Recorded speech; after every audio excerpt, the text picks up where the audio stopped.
শুল্ক বৃদ্ধির পরে আবার নতুন করে একটা বোমা ফাটিয়েছে মার্কিন যুক্তরাষ্ট্র, বা বলা ভালো ডোনাল্ড ট্রাম্প। কি সেই বোমা? সেই বোমা হচ্ছে যে H1B যে ভিসা, যে ভিসার মাধ্যমে ভারতীয়রা বা অন্যান্য দেশের নাগরিকরা আমেরিকায় গিয়ে চাকরি করতো এতদিন, সেই ভিসা পেতে গেলে আগে এতদিন পর্যন্ত ভারতীয়দের ক্ষেত্রে ছিল 215 মার্কিন ডলার, যেটা ভারতীয় মূল্য ওই 18,000 সামথিং মতন টাকা পড়তো। এখন সেটা 1 লাখে বেড়ে গিয়ে 1 লক্ষ মার্কিন ডলার হয়ে গেছে, যার ভারতীয় মূল্য প্রায় 88 লক্ষ টাকা। এর ফলে ঠিক কি কি সমস্যা হবে আসুন একটুখানি কথা বলি সেটা নিয়ে। এর ফলে প্রথমেই যে সমস্যাটা হবে সেটা হচ্ছে যে ভারতীয়দের আমেরিকায় গিয়ে কাজ করার স্বপ্ন একেবারে চুরমার হয়ে যাবে। কেন হবে? কারণ যে সমস্ত মার্কিন সংস্থা এই ভারতীয়দের চাকরি দিত, বেশিরভাগটাই, মানে বেশিরভাগই অন্যান্য দেশের তুলনায় প্রায় 72% ভারতীয়, বাকি যে পার্সেন্টেজটা সেটা অন্যান্য দেশ। তো সেক্ষেত্রে এই যে আমেরিকান কোম্পানিগুলো ভারতীয়দের ডেকে ডেকে যে চাকরি দিত, সেই চাকরি দেওয়ার ক্ষেত্রে তারা যখন ভাববে যে 88 লক্ষ টাকা পার হেড আমাকে এক্সট্রা কাউন্ট করতে হবে, তখন তারা ভারতীয়দের চাকরি দেওয়ার ক্ষেত্রে সংখ্যাটা অনেক কমিয়ে দেবে। খুব স্বাভাবিক ব্যাপার। ট্রাম্প এটাই করতে চাইছে। ট্রাম্প দেখাতে চাইছে যে উনি আমেরিকার মানুষজনের জন্য ভাবছেন। হ্যাঁ, অন্যান্য দেশের লোকজন যাতে চাকরিগুলো গ্র্যাব করে না নিতে পারে, দেশের লোকজন চাকরি পায়, সেটার কথা উনি চিন্তা করছেন। আর সেটা করতে গিয়ে যেটা হবে, আমরা আমেরিকা নিয়ে ভাববো না, আমরা যেহেতু আমাদের নিজেদের দেশ নিয়ে ভাববো, সেক্ষেত্রে ভারতীয়রা যারা আমেরিকায় গিয়ে চাকরি করতেন এতদিন বা স্বপ্ন দেখছিলেন, তাদের সেই স্বপ্ন প্রথমেই চুরমার হয়ে গেল। কারণ আমেরিকান সংস্থাগুলো এত বেশি টাকা দিয়ে এত মানুষকে রিক্রুট করবে না। এবার যদি রিক্রুট না করে তাহলে সেক্ষেত্রে কি হবে? আমরা ধরে নিচ্ছি যে ইতিমধ্যেই বেশ কিছু মানুষের ওখানে অফার লেটার পেয়ে গেছে, বা এই যে পুজোয় যারা আসতে চাইছিল তারা যদি আবার নতুন করে যখন দেশে ফিরবে তখন যে ভিসার জন্য অ্যাপ্লাই করতো, তাহলে সেক্ষেত্রে তাদেরও আবার 88 লক্ষ টাকা করে দিতে হবে। তাই তাদেরও পুজোয় আর দেশে ফেরা হবে বলে মনে হয় না। 3 বছর পর পর একটা যে সিস্টেম রয়েছে সেই রিনিউ করতে গেলেও কিন্তু এই পরিমাণ টাকাটা লাগছে। অর্থাৎ সেক্ষেত্রে নিজেদের গ্যান্টের করেও প্রচুর খরচ হয়ে যাচ্ছে, প্লাস কোম্পানিগুলো যারা রিক্রুট করছে তাদেরও প্রচুর টাকা খরচা হয়ে যাচ্ছে। তো তারা কি করবে? তারা চাকরি দেওয়া বন্ধ করে দেবে, কমিয়ে দেবে, অনেক কম পরিমাণ চাকরি দেবে। তো এবার কম পরিমাণ চাকরি যদি দেয় তাহলে কি হবে? তাহলে ভারতীয়রা যারা আমেরিকায় গিয়ে চাকরি করতো বা চাকরি করার স্বপ্ন দেখতো, তারা আর সেটা করবে না। তাহলে তারা ভারতবর্ষে থেকে যাবে। ভারতবর্ষে যদি থেকে যায়, আমরা জানি এই মুহূর্তে ভারতবর্ষের কর্মসংস্থানের কি পরিস্থিতি রয়েছে, সেক্ষেত্রে তাদের অ্যাকোমোডেশন কিভাবে হবে?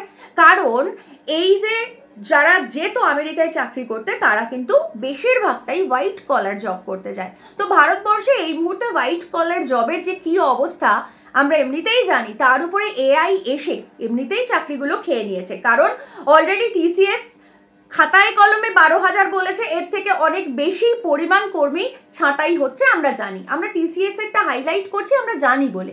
এছাড়াও অসংখ্য এরকম কোম্পানি রয়েছে, সেটা IT হোক, সফটওয়্যার হোক, এখান থেকে AI এর জন্য প্রচুর কোম্পানির লোকজনকে ছাঁটাই করা হচ্ছে। এমনিতেই ভারতবর্ষে নতুন কর্মসংস্থান তৈরি হচ্ছে না, প্লাস AI এর জন্য অসংখ্য কর্মী ছাঁটাই হচ্ছে। তার উপরে এখন যদি আমেরিকার কোম্পানিগুলো রিক্রুটমেন্ট বন্ধ করে দেয়, তাহলে ভারতবর্ষে নতুন করে আবার কিন্তু বেকারত্বের সংখ্যা 1 লাফে অনেকটা বেড়ে যাবে। এটা গেল একটা দিক। এছাড়া আর কি হবে? এছাড়া যেটা হবে সেটা হচ্ছে যে এই যে হিউজ পরিমাণ সংখ্যার একটা মানুষ আমেরিকায় যেতেন, তারা চাকরি করতেন, তারা ভারতবর্ষে রেমিটেন্স দিতেন। এই রেমিটেন্সের ফলে কি হতো? এই রেমিটেন্সের ফলে যেটা হতো সেটা হচ্ছে যে ভারতবর্ষে বৈদেশিক মুদ্রা আসতো, তার ফলে ভারতের অর্থনীতিটা সচল থাকতো, সেটাও বন্ধ হয়ে যাবে। তাহলে বিষয়টা কি দাঁড়াচ্ছে? একদিক থেকে বেকারত্বের সংখ্যা বাড়ছে, কারণ আমেরিকান কোম্পানিগুলো রিক্রুট করছে না নতুন লোকজন, তার ফলে তারা ভারতে থেকে যাচ্ছে এবং তাতে অ্যাকোমোডেশন না করতে পারার জন্য বেকারত্বের সংখ্যা বাড়ার একটা সম্ভাবনা রয়েছে। আর 2, যে রেমিটেন্স ওনারা আমেরিকায় বসে ভারতকে পাঠাতেন, সেগুলো আর না পাঠাতে পারলে ভারতে বৈদেশিক মুদ্রার যে আর্নিং হতো, যে বৈদেশিক মুদ্রা ভারতে আসতো, যার ফলে অর্থনীতি সচল থাকতো, সেখানেও কিন্তু ধাক্কা খায়। তাহলে আমরা কি দেখতে পাচ্ছি? একদিক থেকে প্রথমে শুল্ক 50% বাড়িয়ে দেওয়া হলো, যার ফলে আমেরিকার সঙ্গে ব্যবসা বাণিজ্যের ক্ষেত্রে ভারতের একটা সমস্যা তৈরি করা হলো। এবার এই H1B ভিসার যে টাকার পরিমাণটা সেটা বাড়িয়ে দিয়ে কিন্তু ভারতের মানুষের সংখ্যাও কমিয়ে দেওয়া হলো। অর্থাৎ একদিক থেকে ব্যবসা বাণিজ্যের ক্ষেত্রে, অন্যদিকে মানুষের কর্মসংস্থানের ক্ষেত্রে, সব দিক থেকে আমেরিকা কিন্তু ভারতকে একেবারে আটকে দিল, এটা বলাই বাহুল্য। অথচ 90-এর দশকে গ্যাট চুক্তির মধ্যে দিয়ে WTOর যে সম্প্রসারণ হয়েছিল, তখন কিন্তু আমেরিকার সিচুয়েশন বা আমেরিকার স্টেটমেন্ট সম্পূর্ণ উল্টো ছিল।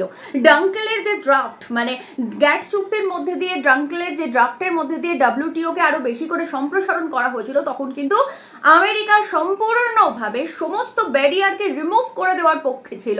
সেটা শুল্ক হোক বা ভিসার টাকার অঙ্ক হোক, সব কিছুকে শিথিল করে দিয়ে কার্যত গোটা পৃথিবীটাকে একটা দেশে পরিণত করার চেষ্টা করেছিল আমেরিকা। অন্ততপক্ষে সেরকমই স্টেটমেন্ট দেওয়া হয়েছিল আমেরিকার পক্ষ থেকে। কার্যত বামপন্থীরা বা কমিউনিস্টরা যেরকম এক পৃথিবী এক দেশের স্বপ্ন দেখে, সেরকমই আমেরিকা করতে চেয়েছিল। 90-এর দশকে যে গ্যাট চুক্তির মধ্যে দিয়ে যে WTOর সম্প্রসারণ হয়েছিল, তার মধ্যে কিন্তু হঠাৎ করে সম্পূর্ণভাবে 180 ডিগ্রি ঘুরে গেছে এই মুহূর্তে মার্কিন যুক্তরাষ্ট্র বা ট্রাম্প। অথচ মজার বিষয় হচ্ছে, আমাদের এ রাজ্যের একজন পাঁচাটা সাংবাদিক আছে, বিখ্যাত সাংবাদিক, তিনি নাকি এই 17ই সেপ্টেম্বর মোদিজির জন্মদিনে ট্রাম্প ফোন করেছিলেন বলে উনি বলেছিলেন মোদিজি নাকি ট্রাম্পকে ট্র্যাকে এনে ফেলেছেন। কেন ট্র্যাকে এনে ফেলেছেন? কারণ জন্মদিনের উইশ করেছেন। এখন প্রশ্ন হচ্ছে যে জন্মদিনের শুভেচ্ছা জানানো সেটা ব্যক্তিগত বিষয়। মোদিজির জন্মদিনে কে ব্যক্তিগতভাবে উইশ করছে, শুভেচ্ছা জানাচ্ছে, তা দিয়ে ভারতীয়দের সত্যিই কি কোনো লাভ হবে? না, হবে না। একদিকে ট্যারিফ তো কমানো হলোই না, তার সঙ্গে আবার এই H1B ভিসার টাকার পরিমাণ বাড়িয়ে দিয়ে আসলে ভারতকে খুব বড় সমস্যার মধ্যে ফেলতে চলেছে আমেরিকা, সেটা বলাই বাহুল্য। আর সেই জায়গায় দাঁড়িয়ে এই পাঁচাটা সাংবাদিক নিজের 700 কোটি টাকা ব্যাংক জালিয়াতির জেল খাটা মালিককে সুরক্ষা দেওয়ার জন্য মোদিজির পা চেটে যাচ্ছেন। কখনো জেপি নাড্ডার সঙ্গে দেখা করতে যাচ্ছেন, কখনো মোদিজিকে ভগবান রূপে পুজো করছেন। আসলে আমরা এগুলো বুঝি, আমরা জানি যে উনি পড়ে গেছেন শাঁখের করাতের মধ্যে। ওনার আসলে কোনো দিক থেকেই কোনো উপায় হচ্ছে না। একদিকে 700 কোটি টাকার ওই ব্যাংক জালিয়াতির মালিককে ওনাকে বাঁচাতে হবে, আবার অন্যদিকে নিজের চাকরি বজায় রাখতে হবে। তাই যেভাবেই হোক না কেন, দুটো সরকারের পা চেটে কোনো রকমে নিজের বাড়ি গাড়ির আস্ফালন করা ছাড়া এই পাঁচাটা সাংবাদিকের আসলে আর কোনো কাজ নেই। উনি সাংবাদিক নন, উনি সাংবাদিকের নামে আসলে সমাজের কলঙ্ক। কারণ কারোর ব্যক্তিগত শুভেচ্ছা বার্তা কখনো ট্র্যাকে ফেরানো হতে পারে না। কারণ আমরা রাজনৈতিক ইতিহাস জানি যে স্টালিনও একটা সময় হিটলারকে তার জন্মদিনে কার্ড আর গোলাপ ফুল পাঠিয়ে শুভেচ্ছা বার্তা পাঠিয়েছিলেন, কিন্তু তারপর সময় মতো হিটলারকে বাংকারে ঢুকিয়ে স্টালিন আত্মহত্যা করতেও বাধ্য করেছিলেন।